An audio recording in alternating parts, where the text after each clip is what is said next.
Friends, welcome to HPGK भाग 8। Friends, जैसा कि आपको पता है कि हमारा HPGK में नदियों का टॉपिक चला हुआ है। तो इससे पहले हम 4 नदियां पढ़ बैठे हैं और अब जो हम पढ़ेंगे वो चिनाब नदी के बारे में पढ़ेंगे। तो देखते हैं कि चिनाब नदी का उद्गम स्थल कहाँ से होता है। तो चिनाब नदी जो है, ये नदी बारालाचा दर्रे यानी लाहौल स्पीति के पास से निकलने वाली चंद्रा और भागा नदियों के संगम से तांदी यानी टांडी नामक स्थान पर मिलने से बनती है। अब देखिए ये कैसे बताएगी कि कहाँ से ये निकलती है और किन दो नदियों के संगम से ये बनती है। तो इसको हम ट्रिक से कैसे याद रखेंगे। जिन लोगों ने मेरी पिछली वीडियोस देखी होंगी तो उनको ये पता है कि मैंने चिनाब को या तो नाव से रिलेट किया है या किसी और चीज़ से। तो देखिए अब हम इसको कैसे याद रखेंगे। यहाँ पे हम चिनाब को लेंगे नाव से। अगर किसी एक नाव में, मान लीजिए किसी एक नाव में बड़े ज़्यादा लोगों को 12 यानी बड़े ज़्यादा लोगों को लाकर 12 ला यानी बड़े ज़्यादा लोगों को लाकर बिठा दिया जाए तो आप खुद ही सोचिए कि उस नाव का क्या हाल होगा। हाल यानी लाहौल, कि अगर उस नाव पे बड़े सारे लोगों को लाकर बिठा दिया जाए तो उस नाव का तो बहुत बुरा हाल होगा। तो चलिए इतना तो हमारा क्लियर हो गया कि ये बारालाचा दर्रे से निकलती है जो कि लाहौल स्पीति में है। ठीक है फ्रेंड्स, अब ये दो नदियों के संगम से किस किस नदी के संगम से बनती है और कहाँ मिलती है वो भी मैं आपको बताती हूँ। ये बनती है चंद्रा और भागा नदी के संगम से। और कहाँ मिलती है? तांदी यानी टांडी नामक स्थान पर। तो देखिए हम टांडी को यानी तांदी को रिलेट करेंगे ठंडी से। किससे रिलेट करेंगे? ठंडी से। कि मान लीजिए गर्मी का टाइम है बहुत ज़्यादा और कोई मतलब जैसे अपने अंदर बैठा, उसको बहुत गर्मी लग रही है तो भाग के यानी भाग के वो बाहर कहाँ आ जाएगा? चांद की ठंडी ठंडी रोशनी में। किसकी रोशनी में? चांद की ठंडी ठंडी रोशनी में वो आके बैठ जाएगा और उसे बहुत ही आनंद मिलेगा। तो बन गया हमारा भाग के यानी भागा, चांद की रोशनी यानी चंद्रा, और ठंडी ठंडी छांव यानी उसकी रोशनी में ठंडी रोशनी बैठ जाएगा तो टांडी। तो ये चंद्रा और भागा नदियों के संगम से तांदी नामक स्थान पर मिलने से बनती है। ठीक है फ्रेंड्स, तो हम अब इसके कुछ इंपॉर्टेंट पॉइंट डिस्कस कर लेते हैं। हमारा पहला पॉइंट है, चिनाब नदी चंबा में भुजिंद से प्रवेश कर संसारी नाले से चंबा को छोड़ कश्मीर में प्रवेश करती है। तो फ्रेंड्स इसको भी आप बड़े ध्यान से देखिएगा, क्योंकि जो पिछले नदियों की जो ट्रिक्स आपको बनाई थी तो वो थोड़ी फिर भी मतलब इजी थी, लेकिन इसको जो रिलेट करवाना है वो थोड़ा सा टफ है। तो इसको आप बड़े ध्यान से मतलब समझने की कोशिश कीजिएगा कि कैसे इसको रिलेट करना है हमने। ठीक है, तो मैंने चिनाब यानी नाव से रिलेट किया था कि मान लीजिए कोई बच्चा अगर नाव में जाने के या उसमें चलने से यानी चंबा, कि कोई बच्चा नाव में चलने की आपसे जिद करता है। कई बार बच्चे कोई चीज़ देख लेते हैं तो जिद करते हैं कि हमें इसी में जाना है, इसी में जाना है। ठीक है, तो अगर कोई बच्चा नाव को देखकर उसमें चलने की जिद करता है, ठीक है, और नाव में क्या करते हैं? हम प्रवेश ही करते हैं। बैठेंगे यानी अंदर जाएंगे तो प्रवेश होगा, कि अगर हम नाव में अंदर जाते हैं तो प्रवेश होगा। तो आपने प्रवेश वर्ड को भी याद रखना है कि कोई बच्चा नाव में चलने की जिद करता है और अगर आप उसको ना कर देते हैं, ना यानी ना ले, आप उसको ना कर देते हैं किसके लिए? चलने के लिए। आप उसको चलने के लिए ना कर देते हैं तो वो सारा सारा संसारी यानी सारा सारा दिन सब कुछ छोड़ देता है। आपने देखा बच्चे जिद करते हैं और सारा काम धाम छोड़ के एक जगह बैठ जाते हैं और बस कसमसाते रहते हैं। कसमसाना यानी कश्मीर, कसमसाना मतलब जिद करते रहते हैं, अंदर ही अंदर मतलब घुटते रहते हैं कि हमें नाव में क्यों नहीं लेके गए। तो फ्रेंड्स बन गई हमारी ट्रिक कि चिनाब नदी चंबा में भुजिंद से प्रवेश कर संसारी नाले से चंबा को छोड़ कश्मीर में प्रवेश करती है। अब फ्रेंड्स मैंने एक एक वर्ड को रिलेट करके बताया है, उम्मीद करती हूँ कि आपको ये भी क्लियर हो गया होगा। हमारा अगला पॉइंट है, पानी के घनत्व की दृष्टि से यह प्रदेश की सबसे बड़ी नदी है। ये मैंने अपनी पिछली वीडियो में भी बताया है कि चिनाब नदी जो है पानी के घनत्व की दृष्टि से बहुत बड़ी नदी है। और इसको मैंने कैसे रिलेट करवाया था कि नाव को अगर मतलब चलाना है पानी में तो उसके लिए बहुत सारे पानी की ज़रूरत होती है, क्योंकि थोड़े से पानी में नाव नहीं चलती। तो इसीलिए बस आपने ऐसे ही याद रखना है कि नाव के लिए बहुत ज़्यादा पानी की ज़रूरत होती है। मतलब वो बड़ी बड़ी नदियों और समुद्र तो नहीं बोल सकते मगर बड़ी बड़ी नदियों में वो चल सकती है। ठीक है, चलिए अब हमारा अगला पॉइंट है, बारालाचा दर्रे के दक्षिण पूर्व में चंद्रा और उत्तर पश्चिम से भागा नदी निकलती है। अब फ्रेंड्स इसको भी देखिए बड़े ध्यान से कि कैसे मतलब इसको याद रखना है, क्योंकि कई बार इन दक्षिण पूर्व और उत्तर पश्चिम से भी कंफ्यूज हो जाते हैं। हर मतलब पॉइंट का अलग अलग से ट्रिक मतलब बन रही है, उसका हर एक का मीनिंग अलग हो रहा है। तो देखिए आप इसको कैसे याद रखेंगे कि बारह लाचा। अब हम इसको यहाँ पे कोई बड़ा या उससे मतलब उससे रिलेटेड हम कैसे करेंगे कि कोई बड़ा ही अगर लालची हो, बारह लाचा कोई बड़ा लालची हो, और आप उसको मतलब जैसे लालची आदमी होते हैं तो उनको बस हर वक्त पैसे की पड़ी रहती है कि हमें बहुत सारा पैसा कहीं ना कहीं से मिले। और अगर मान लो कि बड़ा लालची और आपने उसको दक्षिणा दे दी यानी पैसे दे दिए, ठीक है, तो वो क्या हो जाएगा, पूरी तरह से मतलब चांद की तरह शांत हो जाएगा, बड़े प्यार से बात करेगा आपसे, मतलब बिल्कुल भी मतलब आपकी कोई बुराई नहीं करेगा। तो शांत हो जाना मतलब चांद की तरह शांत हो जाएगा, ठीक है। और अगर गलती से आप उसको मतलब देखते भी नहीं हो, उसको कोई पैसा नहीं देते हो, कुछ भी नहीं, अगर वो उम्मीद करता है कि मुझे आपसे पैसे मिलेंगे, ठीक है, और अगर आप उसको पैसे नहीं देते हो तो वो आप उसको कुछ भी पूछोगे तो वो आपकी बात का उत्तर तक भी नहीं देगा। क्या नहीं देगा? उत्तर भी नहीं देगा, ठीक है। और अगर आप उसको मतलब आवाज़ लगा रहे हैं तो वो पीछे मुड़ के भी नहीं देगा। पीछे यानी पश्चिम, ठीक है। तो यहाँ से उत्तर पश्चिम बन गया आपका, ठीक है। अगर मतलब एक इंसान बड़ा लालची है और आप उसको उसके मन चाहे पैसे दे देते हो या दक्षिणा दे देते हो तो पूरी तरह से चांद की तरह शांत हो जाएगा यानी खुश हो जाएगा। और अगर बाई चांस उसको आपसे उम्मीद है कि आप मुझे खूब सारे पैसे दोगे और आप उसके मन के मुताबिक उसको पैसे नहीं देते, ठीक है, कि वो आया आपके पास भाग भाग के आया और आपसे मतलब उम्मीद करी उसने कि मुझे इतने पैसे देंगे मेरे इस काम के लिए, और आपने नहीं दिए, तो वो क्या करेगा, आपकी बात का उत्तर भी नहीं देखा, और अगर आप उसको आवाज़ लगाओगे तो वो पीछे मुड़ के भी नहीं देखेगा आपकी तरफ, ठीक है। पहले तो वो बड़ा भाग भाग के आएगा, भाग से यानी भागा।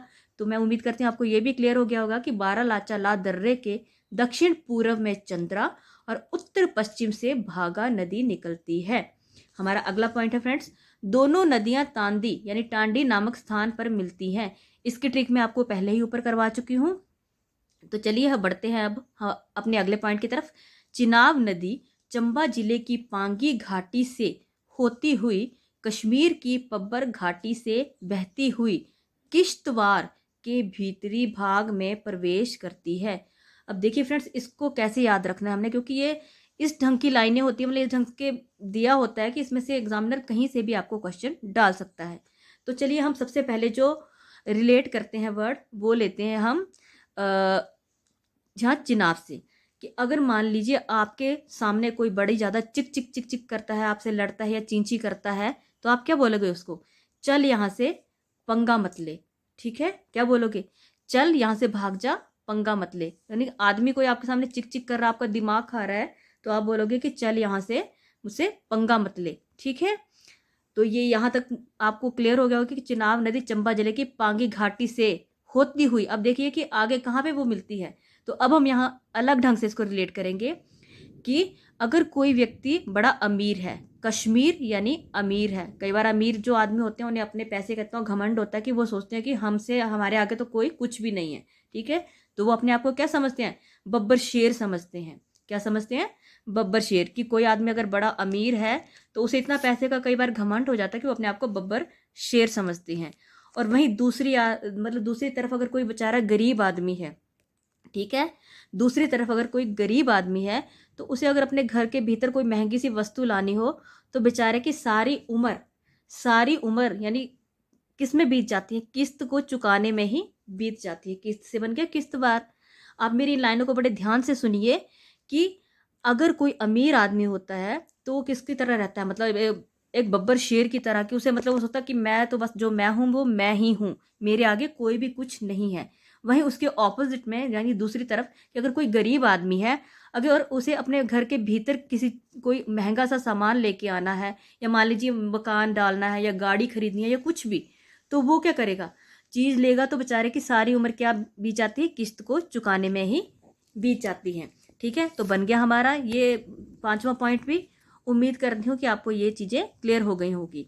अब इस नदी के किनारे जो शहर बसे हैं वो एक ही शहर है फ्रेंड्स, वो है टांडी यानी तांदी। तो ये बहुत ईजी है, इसको आप आसानी के साथ याद रख सकते हैं। अब चलिए बढ़ते हैं इनके एमसीक्यूज की तरफ। तो हमारा पहला प्रश्न है, वह कौन सी नदी है जो लाहौल के बारालाचा दर्रे के एक तरफ से निकलकर उत्तर पश्चिम में पीर पंजाल के समानांतर बहकर किश्तवाड़ के पास पीर पंजाल को काटकर दक्षिण में कुछ बहकर पश्चिम में मुड़कर अखनूर के पास मैदानों में प्रवेश करती है। अब देखिए कि एग्जामिनर ने इतना बड़ा मतलब घुमा फिरा के कैसे क्वेश्चन पूछा है। अगर इस क्वेश्चन को हम पढ़ेंगे तो हम सोचेंगे कि पता नहीं क्या आंसर होगा इसका, मतलब बड़े ही अजीब से ढंग से पूछा है ये क्वेश्चन। तो हमें पहले हम इसकी ऑप्शनें पढ़ लेते हैं, सतलुज, रावी, चिनाब, ब्यास। अब हम फिर से प्रश्न पढ़ेंगे और प्रश्न में से ही अपना आंसर निकालने की कोशिश करेंगे कि वह कौन सी नदी है जो लाहौल के बारालाचा। अब मैंने बताया लाहौल यानी क्या हाल हो जाता है जब बड़े सारे लोगों को कहाँ बिठाया जाता है, नाव में बिठाया जाता है। ठीक है, अब चलिए यहाँ तो हमें लग रहा है नाव यानी चिनाब, फिर आगे भी पढ़ लेते हैं। जिसके एक तरफ से निकलकर उत्तर पश्चिम की, अगर आप किसी आदमी को जो आपके पास भाग भाग के आ रहा है और उसको मनचाही वस्तु नहीं दे रहे हो तो वो क्या करेगा, आपकी बातों का उत्तर भी नहीं देगा। आप आवाज लगाओगे तो उत्तर भी नहीं देगा और पीछे मुड़ के भी नहीं देखेगा। ठीक है, तो ये भी बन गया हमारा, मतलब यहाँ भी हमें लग रहा है कि चिनाब। ठीक है, अब आगे है मैं पीर पंजाल के समांतर बहकर किश्तवार। तो यहाँ भी देखिए किश्तवार दिया है, तो किश्तें कौन चुकाता है, एक गरीब आदमी। ठीक है, तो ये भी हमारा किससे रिलेटेड हुआ था, वहां पे नाव से, कि आदमी मतलब चिक चिक कर रहा था और उसे बोला कि चला जाए यहाँ से, मुझसे पंगा मत ले। तो वहीं पे आपको ये याद आना चाहिए कि ये लाइन जो थी हमारी कुछ ऐसी थी कि पहले अमीर के बारे में बात आई थी, फिर गरीब के बारे में और उसकी किस्तों के बारे में बात आई थी। तो मैं उम्मीद करती हूँ आपको क्लियर हो गया होगा। तो हमारा जो इसमें ऑप्शन आई वो आई सी यानी चिनाब। हमारा अगला प्रश्न है, चंद्रा और भागा नदियों का आपस में संगम किस स्थान पर होता है। तो मैंने आपको बताया है, ये भी हमें क्वेश्चन से ही निकल जाएगा, पर हम इसकी ऑप्शनें पढ़ते हैं। भागसुनाग, तांडी, बिलासपुर, चंद्रनगर। अब देखिए मैंने आपको कैसे बताया था कि जब बड़ी गर्मी पड़ रही हो तो इंसान भागकर बाहर ठंडी मतलब चांद की ठंडी ठंडी रोशनी में आ जाते हैं। तो बन गया कि भागकर कहाँ आ गए, चांद की ठंडी ठंडी रोशनी में। ठीक है, तो यानी चांद की चांदनी में। तो हमारा बी ऑप्शन जो है वो सही हो गया। अब अगला है, जल राशि की दृष्टि से हिमाचल प्रदेश की सबसे बड़ी नदी कौन सी है। अब फ्रेंड्स यहाँ भी हमें प्रश्न में से ही अपना आंसर मिल रहा है। तो हमारे ऑप्शन है सतलुज, रावी, चिनाब, यमुना। जल राशि की दृष्टि से कि जहां पर बहुत सारा जल होता है, तो बड़े सारे जल में क्या चलती है, नाव चलती है। तो हमारा ऑप्शन सी जो है वो ठीक हो गया। ठीक है फ्रेंड्स, हमारा अगला क्वेश्चन है, निम्न में से चिनाब नदी का उद्गम स्रोत है।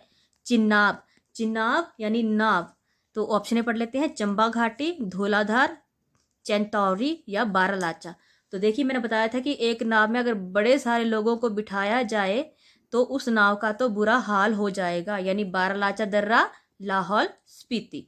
ठीक है फ्रेंड्स, हमारा अगला प्रश्न है, चिनाब नदी चंबा में किस स्थान से प्रवेश करती है। अब देखिए यहाँ प्रवेश की बात आई है, तो आपको ये ध्यान रखना है कि मैंने अपने पिछले पॉइंट में एक जगह पे आपको ये बताया था कि जब बच्चा नाव को देखता है तो किस में जाने की जिद करता है, चलने की जिद करता है, वो किसमें, नाव में जाने की जिद करता है। ठीक है, तो देखिए प्रवेश करना यानी नाव में, मैंने बोला कि चलना यानी नाव में अंदर बैठना ही प्रवेश होता है। तो किसमें जाने की जिद करता है बच्चा, नाव में। तो देखिए हम अपने ऑप्शन पढ़ लेते हैं, संसारी नाले से, भूजिंद से, कश्मीर से या बिलासपुर से। तो हमें यहीं पे अपना आंसर मिल गया, बच्चा जिद करता है किसमें जाने की, नाव में। ठीक है, नाव में चलने की जिद करता है। चल से हमारा चंबा बन गया था, और जाने की जब भी बात आए तो प्रवेश तो हम नाव के अंदर करते हैं, तो प्रवेश। ठीक है, तो अब क्या आंसर आया हमारा, भूजिंद। फ्रेंड्स, उम्मीद करती हूँ कि आपको मेरी ये वीडियो भी पसंद आई होगी, और अगर मेरी मेहनत आपको थोड़ी सी भी अच्छी लग रही हो तो प्लीज़ मेरे चैनल को लाइक और सब्सक्राइब जरूर कीजिएगा। धन्यवाद।